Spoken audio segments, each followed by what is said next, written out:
So this is the webinar for JACC Case Reports with a mini focus issue on imaging. My name is Julia Grabsa, and we will discuss this mini focus issue with two great colleagues and friends.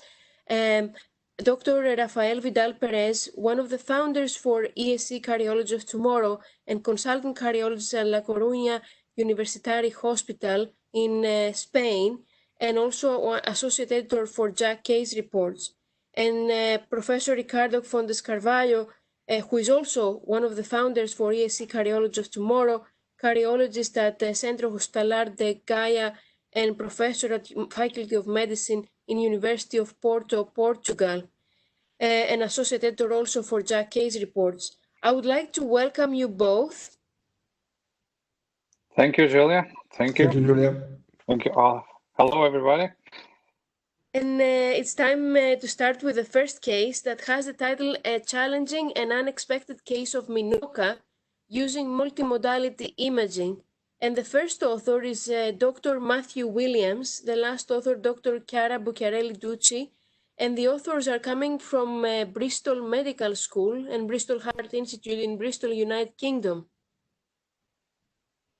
Yeah, I will comment on this case. I think that if you had to just time to read one of the cases, I would recommend to read this one, not only because of the imaging part. Remember that we are in a mini focus issue about imaging, but especially because of the clinical lessons that we can take from this case, which I think it is very interesting, and also because it gives you a lesson of humility in taking care of the patients, because we don't do things in correct way, and sometimes you have to stop and go back and see the case again. So I will start to present very briefly this case. This is the typical case that we have in our emergency department. So a 66-year-old male coming with chest pain, actually an epigastric pain. And as you can see in the EKG that he had an ST elevation that you can see more clearly in the anterior wall and also in the inferior leads, as you can see this here. And so, as expected, next slide, please, the patient was sent to the cath lab, and we can see the images from the cath lab. And as you can see here in the images from the cath lab, there was no significant occlusion in the coronary arteries. What you can see is a moderate lesion in the LAD and no significant plaques or no occlusion of any artery. So the clinicians, the people from the cath lab, did an OCT of the left coronary and artery, as you would expect, but they did only of the left coronary artery, and in the OCT, on intracoronary imaging, they didn't see any more lesions, and so they stopped the investigation here, and as expected, and as it is recommended in this kind of situation, on the next day, the patient was sent to do an MRI. So next slide, please. In the MRI, as you can see, the MRI, you can see very clearly, although this is not moving, that the CMR, you can see that the right ventricle is enlarged, and also you could see that there was a severe hypokinesia of the right ventricular free wall. So, and you cannot see at the first sight no gadolinium enhancement. And so the first conclusion that the investigators here concluded was that probably this was a case of myocarditis, given the coronary angio and this data from the CMR. So next one. What is interesting, and this is the interesting part of the case, is that because the patient was included in a clinical investigation, after 6 weeks of being discharged home, the investigators called, again, the patient to investigate, to do another CMR.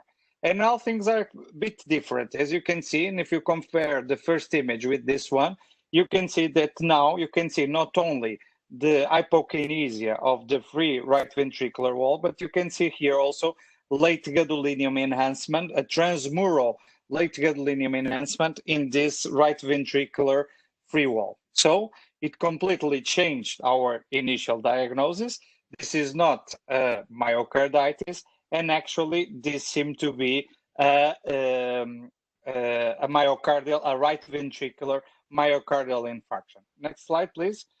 And so the final conclusion, and because of this data, but also because of this new data coming from the CMR, actually the authors went back to the first CMR to review the images again, and actually they see that in the first images there were some signs, as you can see here, especially on C and D, that there was some images showing microvascular obstruction of the right ventricle free wall.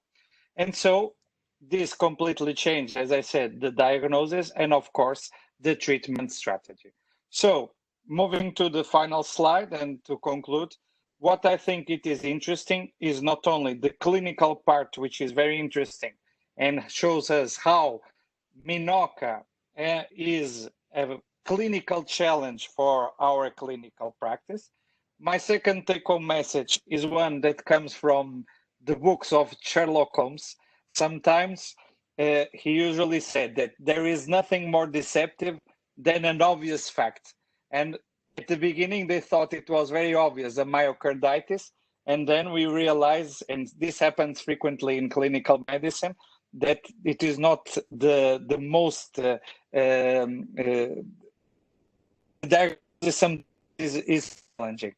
And finally, I think this is a magnificent case, not only how multimodality imaging can help you to improve your diagnostic skills, to change the treatment of this patient, but as I said in the beginning, it gives you also a lesson of humility, because shows us that we are not always super doctors and superhumans, and sometimes we do mistakes, and the important thing is to recognize this and to go back and review the case and change our diagnostic and treatment strategy. So this is my favorite case from this issue. That's a great teaching learning points, Ricardo, and indeed we need to have the humility to go back and understand what went wrong. So thank you very much for this case. That very interesting, impressive imaging here. So I will move to the next case under Rafa, which has the title Invasive Cardiac Lipoma, Complicated Visceral Inversion. And the first author is Dr. Takahide Kadosaka, and the last author, Dr. Toshihisa Anzai, and the authors are coming from Hokkaido University in Sapporo in Japan, and of course with combination with GC Medical University Nomiya in Japan. Rafa? Yes, thank you, Julia. I agree with Ricardo that the previous case is a great lesson, what is behind, and in this case, it's a nice other kind of presentations that we have in the journal, that is imaging vignette. It's not a case report, but it's imaging vignette. In this case, it's an interesting case about a 63-year-old symptomatic woman that has a visceral inversion. That point is the important one in this case, because it's a cardiac mass first time shown in a case of visceral inversion, and also it's important in the prior history about this rheumatoid arthritis and scleroderma and all the treatment with prednisolone and methotrexate, because it makes the management of the case more medical and not so invasive. Although this visceral inversion was detected on the CT when the patient was at her 30s, the intracardiac mass was not there in that case.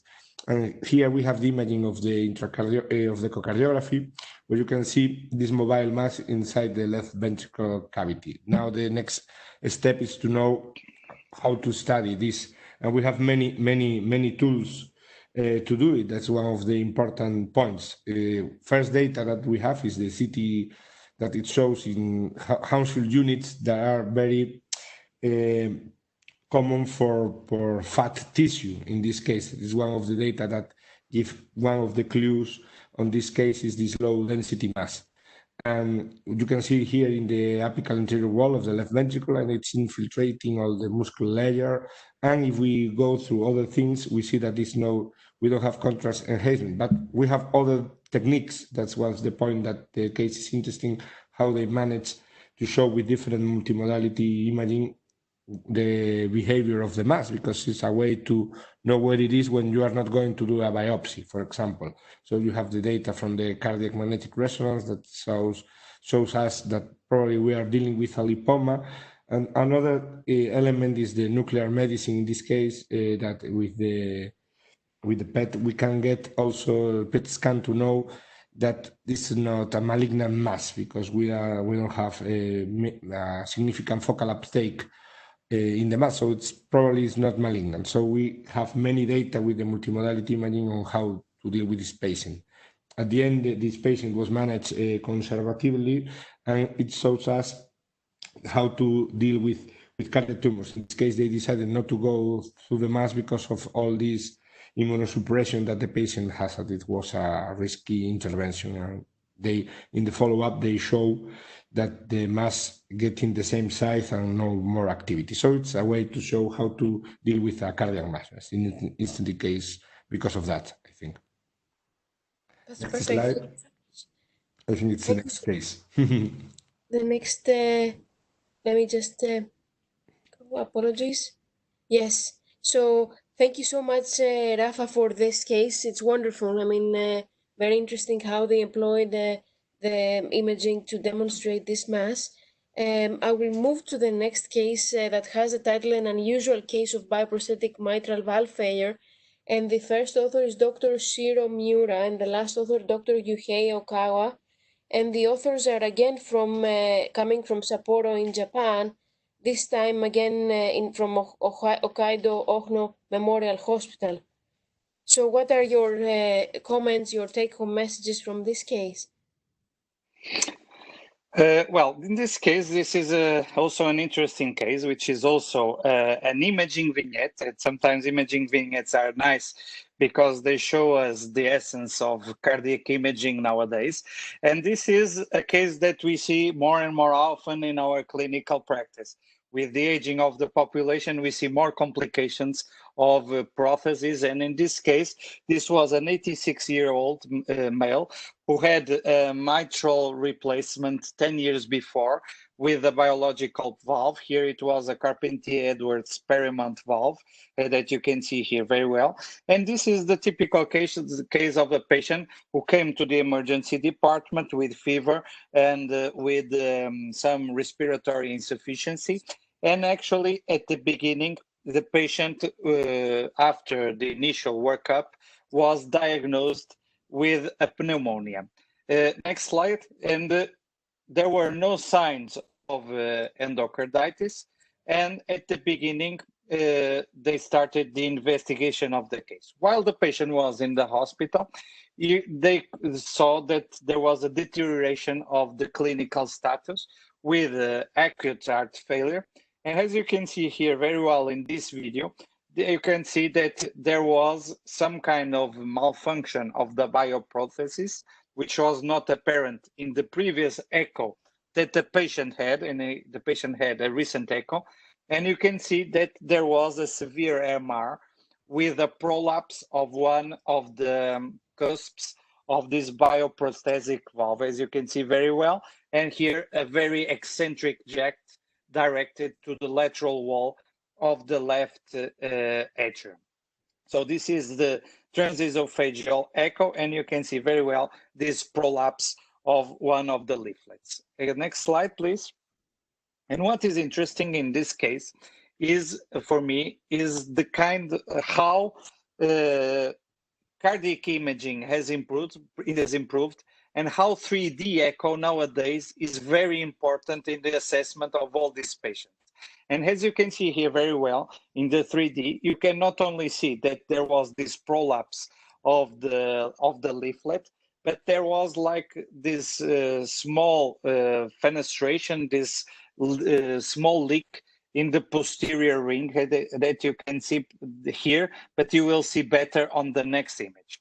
So with the patient with this severe mitral regurgitation and with this image on the 3D echo, they of course sent the patient to surgery.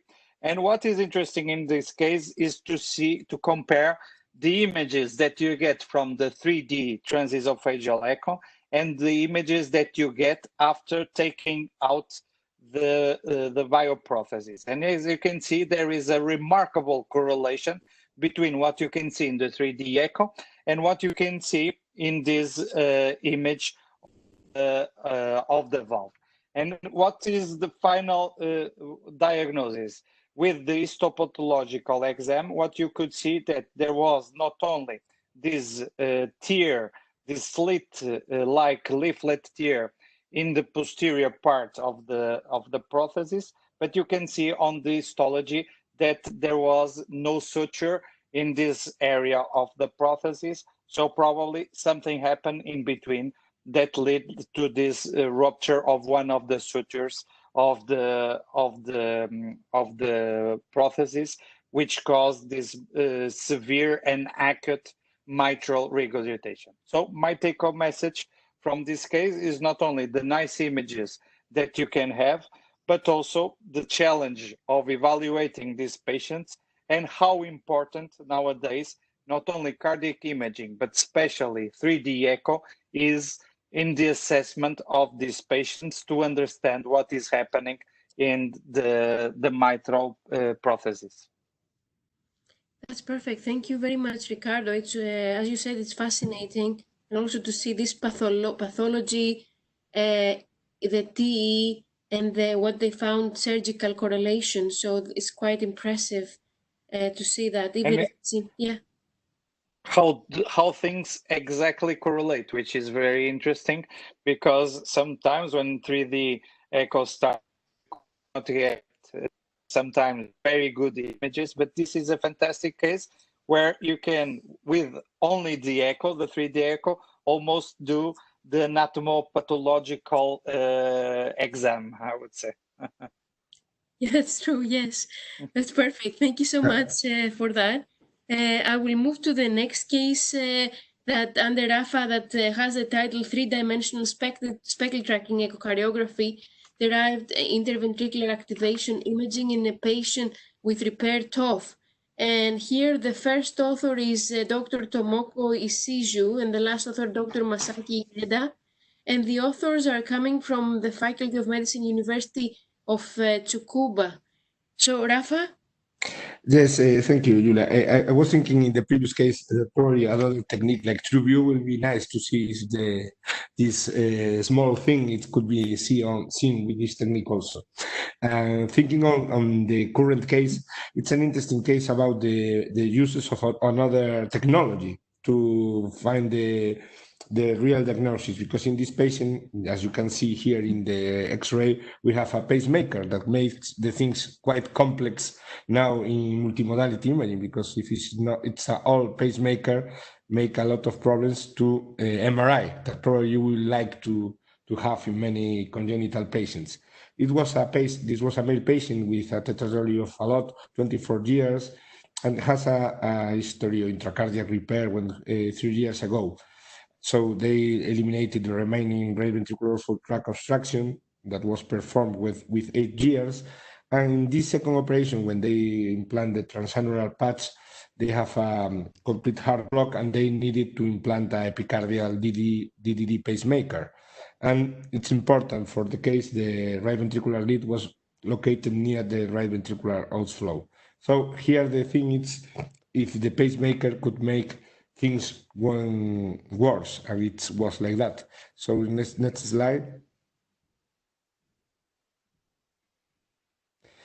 Here with this technique, as I told you previously, we cannot use CMR to know what's going on with this patient because the pacemaker was not MRI conditional. So one option is the 3D strain. And with this technique, we assess what's going on with the ventricular function, and we found that the left ventricular ejection fraction was depressed in 30%, and the right ventricular ejection fraction was like 42. And with the 3D strain imaging, we can see how is the activation of the heart. And we could see that it was an intra and interventricular desynchrony. If we see the imaging in the left, we have the ECG of the patient before a CRT implantation. That was the solution. And after, we can see these DEF imagings are what is going on after the CRT, because the solution in this patient to solve the problem of the left ventricular ejection fraction was to perform a cardiac resynchronization therapy, because they thought that the problem was this stimulation on the right ventricle that generate this desynchrony. So in the next imaging, we will see some videos that how it was the contraction before the CRT and after. It's difficult to interpret, but in the code of colors, you can see which regions are having the activation before and which are the last to be activated. And you can more or less understand what it was happening with this heart. In this case, the solution was the CRT. With the CRT, they get an improvement of the left ventricular ejection fraction, but the right ventricular was not so improved because there are more problems there. It has also a severe pulmonary regurgitation, like many of these patients. But the improvement in the left ventricular ejection fraction was significant. So to take home message is the importance of these techniques in these patients is the importance of 3D, first of all, because for study the anatomy of right ventricular function and how it's going on with the right ventricle, you need 3D. Nowadays, if you don't have a CMR, you have to go to other thing, and it's this 3D strain. And also for knowing how is the activation, I think the second point, it's a nice technique to show us what's going on with the contraction of the heart. So I think it's a nice way to show the value of new technologies, not only fireworks. In this case, you get more information of the patient that you cannot get with the MRI because it was impossible to perform. So I think it's an interesting case. I don't know if Julia, you have some more insights, because I think you like also this case and you know it. You're right, because I was thinking how finally imaging modalities can supplement each other. We have a patient who cannot undergo CMR, and 3D strain seems to provide you useful information. So it's nice, even though some studies that they employed actually echocardiography and a CRT, they were not proved to be as reproducible. However, we need to keep the take-home message from these studies and to know that in individual cases that could be very important for some the clinical course of the patient, or to see the reverse remodeling as here. Mm-hmm. That's fantastic. And they have done impressive imaging. I love these images. As you said, that it's difficult to, if you take them and make the detail of them, then of course you can have even the regional strain. But here it's impressive to see the global picture. Perfect. Thank you so much, Rafa. That was amazing. Very interesting case.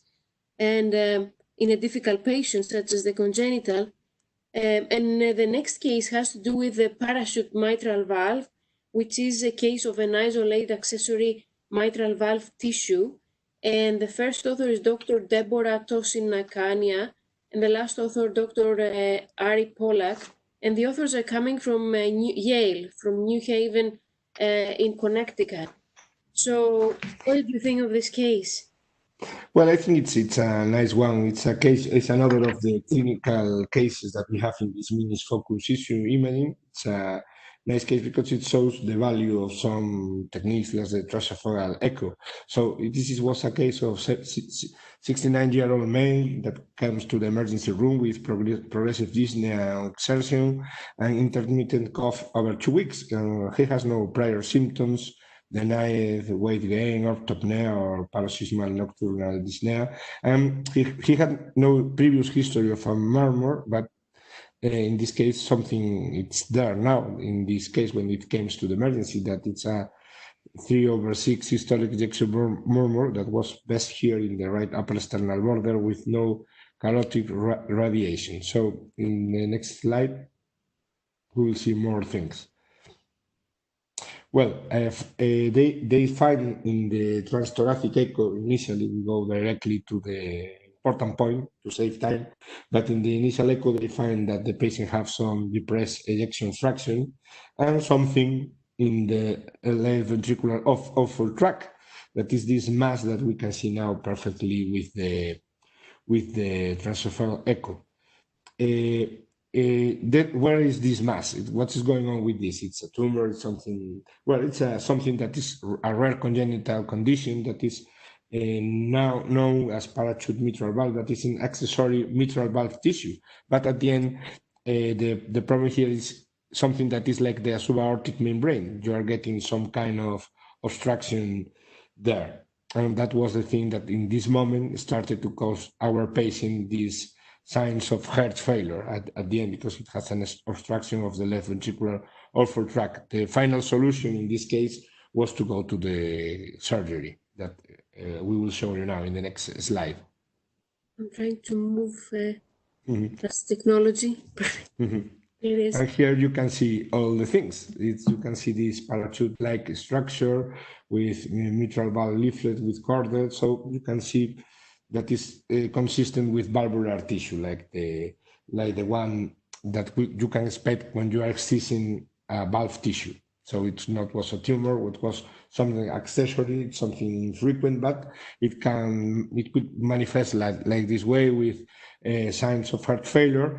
But the important thing is to know where to proceed to do something with the patients. In this case, indication to go for surgeries when the patient is symptomatic and you have an important left ventricular awful tract obstruction. In this case, if you want to magic numbers, you have a mean gradient of more than 25 millimeters of mercury, the author suggests that it's the right moment to go for cardiac surgery. I think the lesson is that you have to further in your explorations. Of course, in this case, you need more than one technique. Again, like you start with transthoracic, but in this case, they need also transesophageal to define better. At the end, the final thing is to get the piece and see what is going behind. So that is an interesting case of another cause of left ventricular obstruction, not only subaortic, not only hypertrophic cardiomyopathy. You have to have more things on the differential diagnosis. And one of these is this parachute mitral accessory tissue. That's very, and you know, Rafa, what I was thinking, that sometimes even myself, I may have thought, oh, let's do another test and to tissue characterize this structure. But finally, this was causing LVOT obstruction, as you said. So, you know, he needed surgery. That's the end of the day. Yes. I think the point is that because if it was the solution for the patient and we know what is behind, but at the end it was causing symptoms. That is the reason to go to surgery. Absolutely. It's clear. Perfect. Thank you so much. That's a great case, very interesting. And we might see that, you know, in our practice. And the next paper has the title Some and Severe Regurgitation Post-Acute Type A Aortic Dissection Surgery Treated with MitraClip. And here the first author is Dr. Anna Paola Tagliari, the last author Professor Francesco Maesano, and the authors are from the University Hospital of Zurich in Switzerland. Ricardo? Yes, I think this case is interesting because it complements our mini focus issue, because until now we have seen how imaging and several techniques allow us to better diagnose the disease. But what is interesting in this case is that it shows us how imaging, and especially TEE, can help us not only to diagnose, to plan, and to guide cardiac intervention. And nowadays we do a lot of intervention, percutaneous intervention. We can only do this with the help of imaging techniques, and especially transesophageal echo. So this is a nice case which illustrates a different scenario of using MitraClip, which was only possible with the correct use of cardiac imaging. So this is a patient with 64 years old. Actually, the patient was admitted to the hospital because he had a type A aortic dissection. So what you can see here in the next slide is that in the transesophageal, we could see the images of the dissection, but you can also see that there was some moderate mitral regurgitation. So they did what is expected. They sent the patient to surgery, and the patient was operated, and they replaced the ascending aorta. But after the surgery, the patient had several complications. They had to leave the chest open because of these kind of complications. And the patient in the first days after surgery had a lot of hemodynamic instability in the first days in the ICU after the surgery. So they repeated again the echo, and we can move to the next slide, please. And repeated again the echo. And what they could see, and I think we have images afterwards, is that the patient has had some systolic anterior movement of the left anterior leaflet. What is interesting in this case is not only that this movement of the anterior leaflet was obstructing the outflow tract, but actually was causing more mitral regurgitation. You can see very well the images, but if you look carefully, and this is interesting from an imaging perspective, is that it was not actually the SAM which was causing the main part of the mitral regurgitation, because if you had a mitral regurgitation caused by the SAM mechanism, you would expect a posterior directed mitral regurgitation, which was not exactly the case. You can see two jets, but the most important jet is directed to the anterior wall. So they realized this quite well. They realized that the patient had SAM with this mitral regurgitation after this aortic dissection. And because the patient was unstable, they sent the patient to perform a mitral clip procedure. So this is the next images that we will see, how imaging is important to guide the procedure. So you can see that the mitral clip being inserted in the mitral regurgitation. Actually, they put two mitral clips to have an improvement in the mitral regurgitation. And once the patient put the mitral clip, he immediately recovered in terms of hemodynamic and clinical status. So what is the main take-home messages that I take from this case? Is that imaging was very, very important to understand the hemodynamic instability of this patient. Transesophageal echo was very important to understand that there was the SAM, but this was not the main mechanism behind this mitral regurgitation, and that transesophageal echo was key in guiding the procedure, in guiding the placement of the mitral clip. And this is a quite uncommon case where the patient was treated with a mitral clip after an aortic dissection, which was not going well after the surgery. So I think this is also a very interesting case, which helps us also, if you read carefully, to understand how complex sometimes is mitral regurgitation and how is key to understand the mechanism behind the mitral regurgitation in each case. That's perfect, Ricardo. That's very interesting.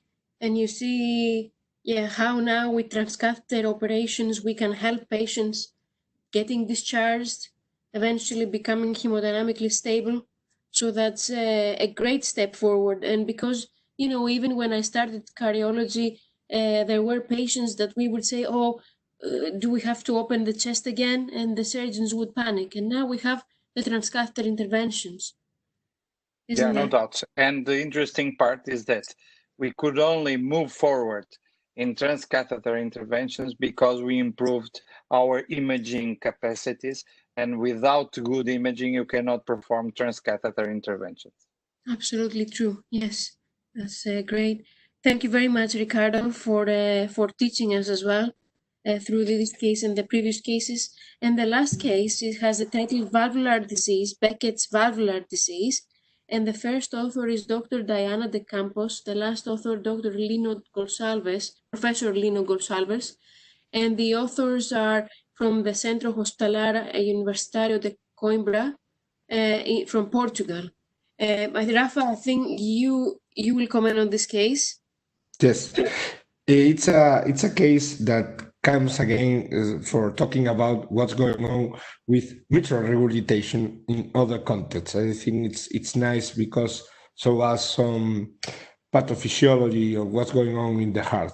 The initial presentation is a case of a man of 51-year-olds with drug addiction history, chronic C hepatitis, and admitted with fever and prostration. In the cardiac examination, we found a systolic murmur, high pitch, 3/6, that goes through the precordium with no diastolic murmur. The lungs were clear. We found something that is not well see in the daily practice, that is Honeywell lesions and other nodules, and also embolization in many parts of the body. So it smells to endocarditis. So of course, with all these clinical data, without checking the heart with imaging. When we work with the transthoracic echo, we find these non-dilated cardiac chambers and normal wall motion and normal left ventricular function, but they find a vegetation, in this case, attached to the aortic valve, and a severe diastolic regurgitation was demonstrated with the transthoracic,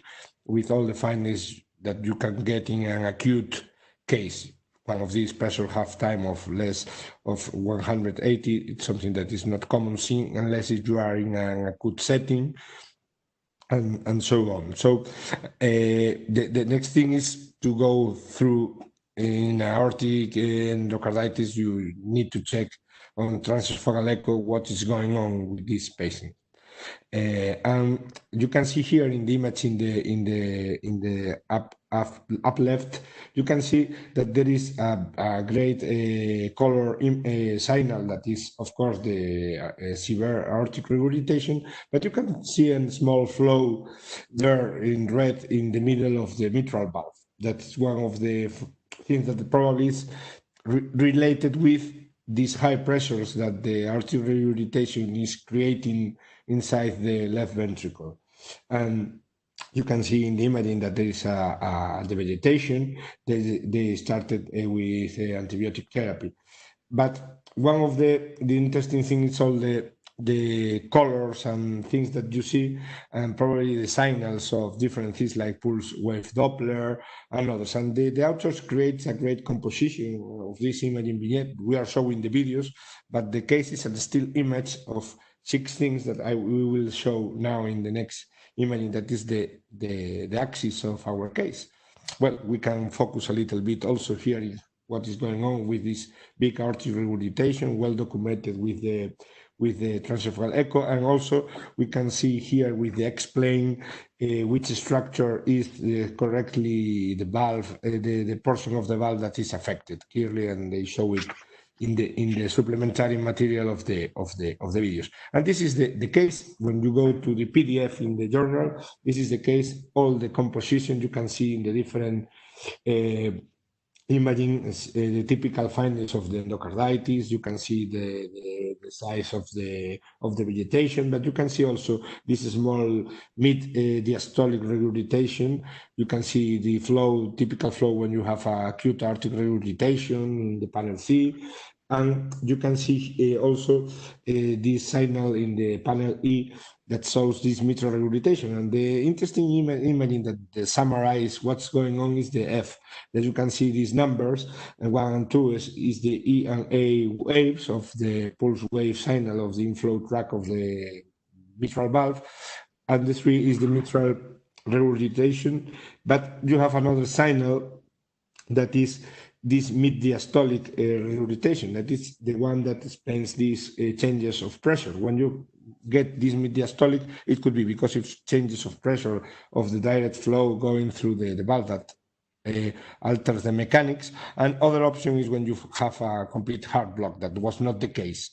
So it's interesting to read the explanation on the test, and I think it's nice to know that the diastolic mitral regurgitation is not only found in a complete heart block, also because of another valve disease, you can find this thing in your clinical practice. So I think it's a good lesson to end this mini focus issue of imaging, that many things could be learned with the combination of color and Doppler. Exactly, and it crossed my mind, attention to details, meaning to notice the waveform, to see the colors, to even to pause and then rewind. So how important is that in plain echocardiography, isn't that? Yes, yes, fully correct, because I think it's something that you probably could escape. I think it's, how to say, it's not important for the final management of this patient, but it teaches you what is going on inside the heart and with the volumes and what things you find. But it's something, it's a good case to show the importance of the details. Thank you very much, Rafael, for the description of this highly educational case. And at this point, do you have anything to add or any last messages that you would like to give about this mini focus issue? Just to say something, which is, I think this mini focus issue not only has very interesting cases, but also has a lot of important learning points. So my conclusion would be that if you want to improve not only your clinical, but also your imaging capacities, I think it is something that is worth reading, because more importantly, sometimes than to know all the theory, it is important to understand how to apply the theory to clinical practice. And here we do the other way around, starting from clinical practice to teach us how we can improve our diagnostic, our planning, and our treatment skills to our patients. Thank you. Yeah, Rafa? If I have to add something, I think it's a nice example of this focus imaging issue, is the high importance that now multimodality imaging is getting in cardiology. You can go only with the small echocardiography machine. It's something that it's getting bigger, and you need to have more tools to help your patients. One echocardiography now for cardiology practice is not enough. You need to have good access to all these techniques to help you in your daily practice. It's not enough with an echo, for sure. Now, with all the things that we can have, you need it in your daily practice. Perfect. Thank you so much, both of you. It was a great pleasure and an honor to do this webinar with you. And I will just remind to the audience to don't forget to subscribe to JACC Specialty Journals podcast, and also to follow the webinars on the ACC website and also the journal's website. Thank you very much, both of you. Thank you. Thank you. Thank you, Julia.